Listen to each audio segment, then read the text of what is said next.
What's going on, guys? In today's video, we're gonna go over how we take a piece of stock and then eventually turn it into our Mega Mantis shock mount.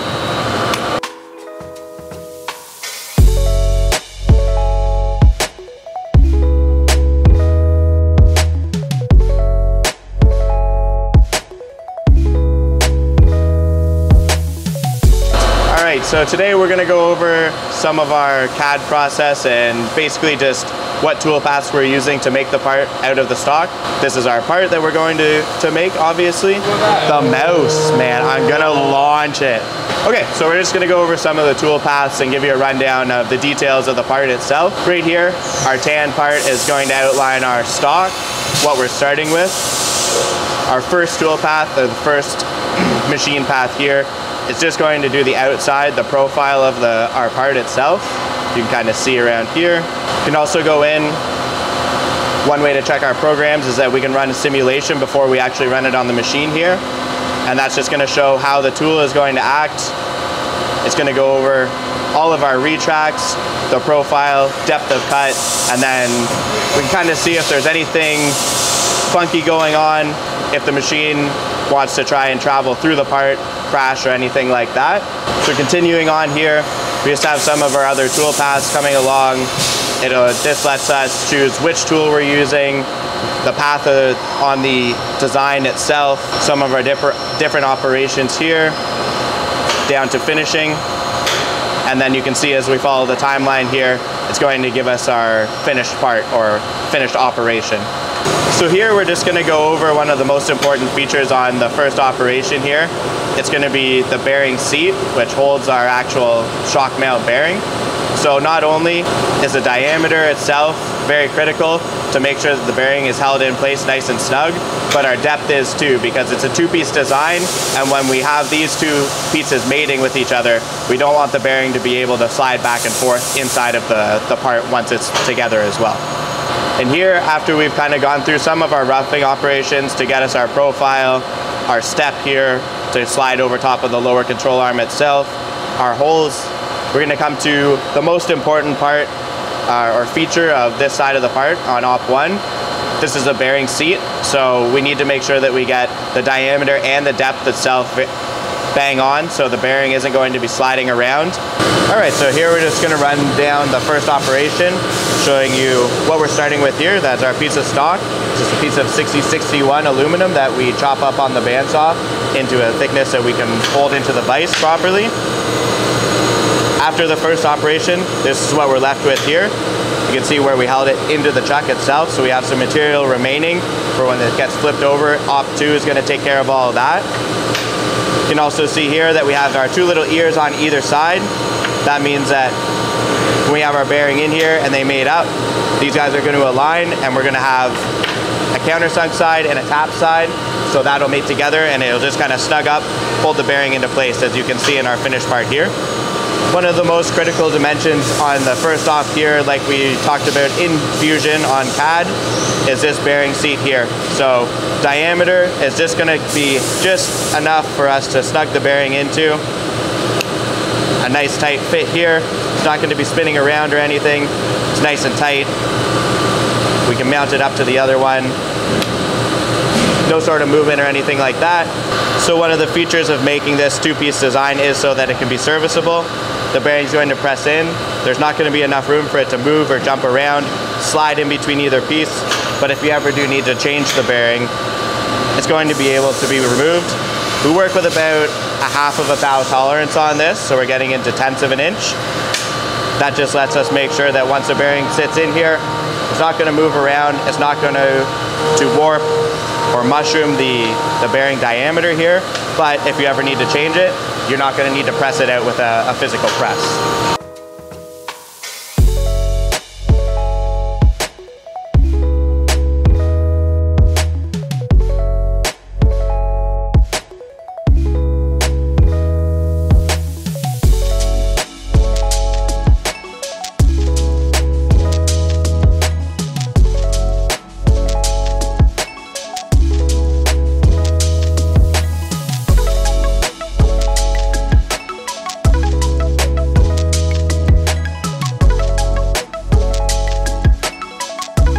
right, so yesterday we ran all of our stock through our first operation here.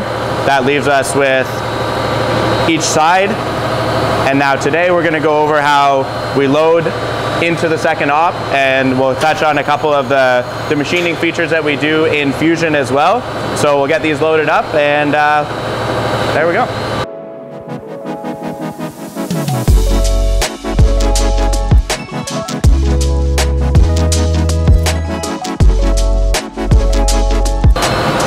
Okay, so we've loaded both of our parts into the vices on the mill here.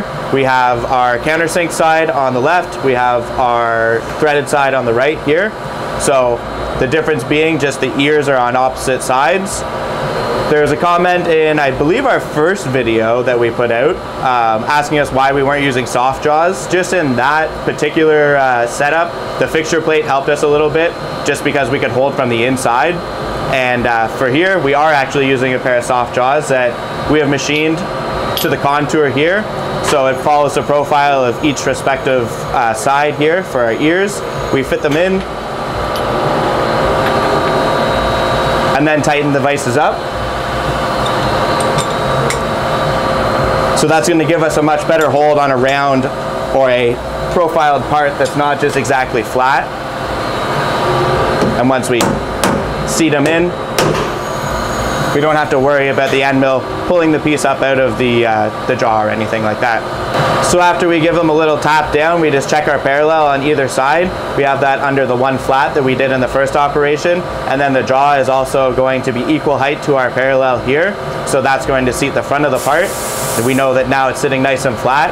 We do our profile and our contour on the top. We know that the part is actually going to come out to the dimension that we want it to. So we also have this program running in two separate offsets. This is our G54 offset. This is our G55. So the program is just combined. It's going to run this part here and then also come over and run this part without us having to do anything manually. So then we can go over to Fusion and I'll do a rundown of just some of the tool paths that we're going to do for Op 2.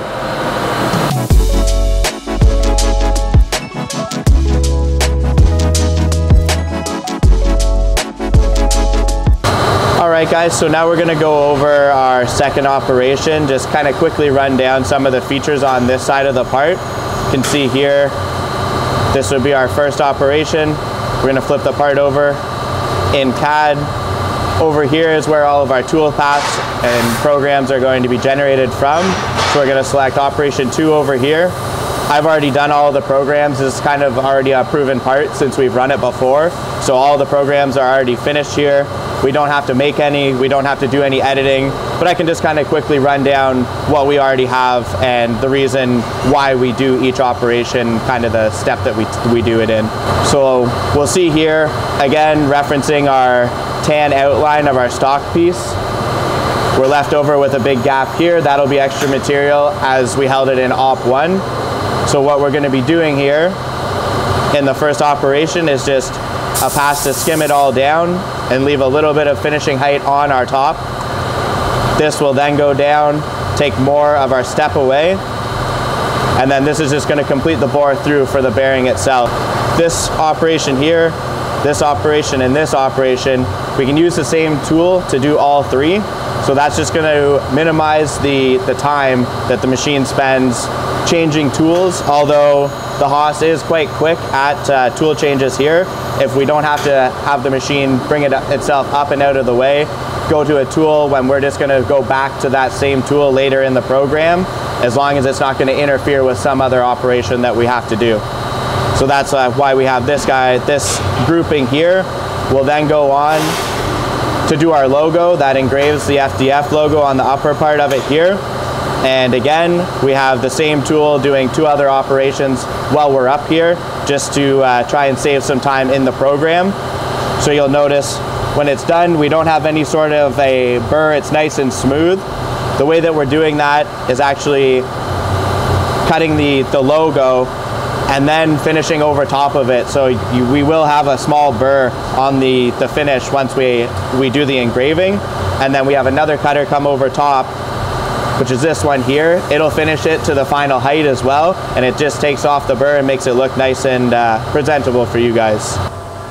So the reason that we're not using the vices modeled in here right now is just because we're only doing the top profiles here. I'm not having to worry about the depth of it, and just to take the time to model the vices in as well isn't really worth it. So as you see, it's just our stock piece here. If we view it from the side, we can see that the toolpath is just working on the top here, and we just have our step right here.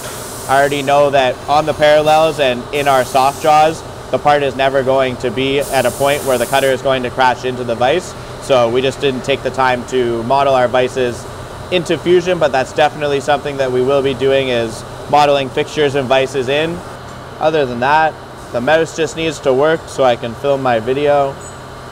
So the one dimension on the top part that we do try and take care of, or the second operation that we try and maintain, is our overall height. We obviously want the part to be even on each side. So that's 750 thou, 3/4 of an inch. We just make sure off of our first part of the run that we double check our height here, and then we go from there to make any adjustments just to maintain that, that distance here. Our bolt hole pattern is already done in the first operation. We don't have to worry about that lining up with the lower control arm on this operation.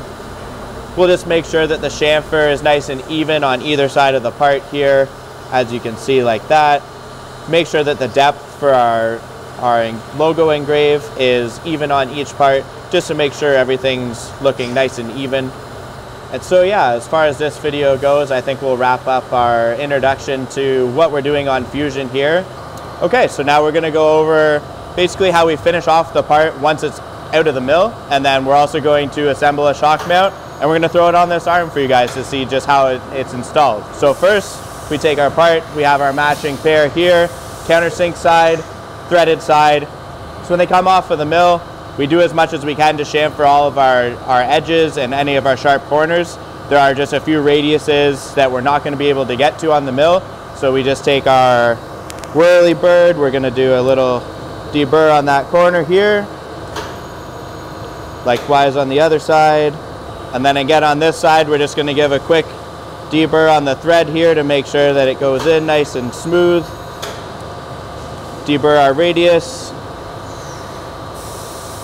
and then from there we can start to assemble it, put our bearing in. We're going to use our M6 screw to hold it together, and then we'll stick it on the arm.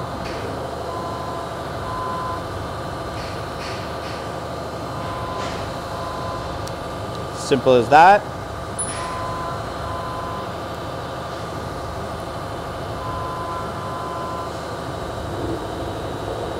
Stuck down.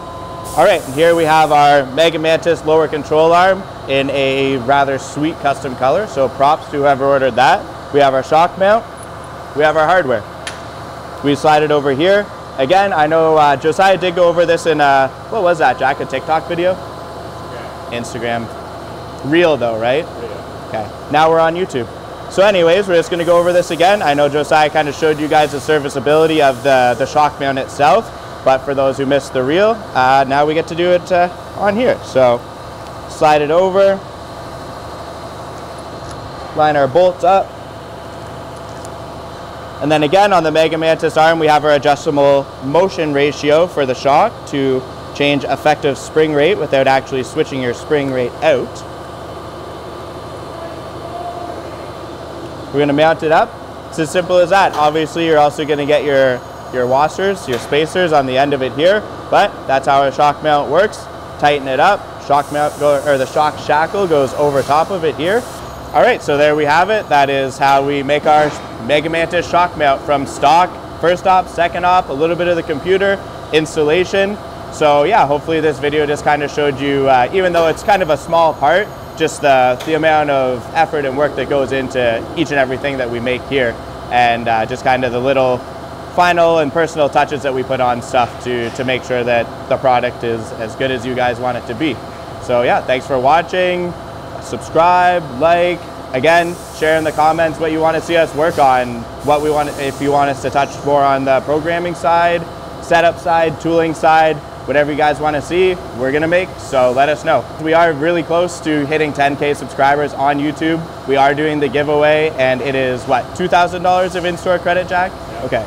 $2,000 in-store credit. So yeah, all you got to do is click the bell, subscribe, and you could be the person getting an angle kit, some arms, whatever you need. So yeah, super simple. It helps us out a lot. So yeah, share it around, subscribe if you haven't already, get your friends to subscribe if they haven't, and yeah, win some sucks. That's it. We've covered everything. We've covered the giveaway. We've covered the shock mount. We've covered the intro to CAD cam. Thank you for watching. See you later.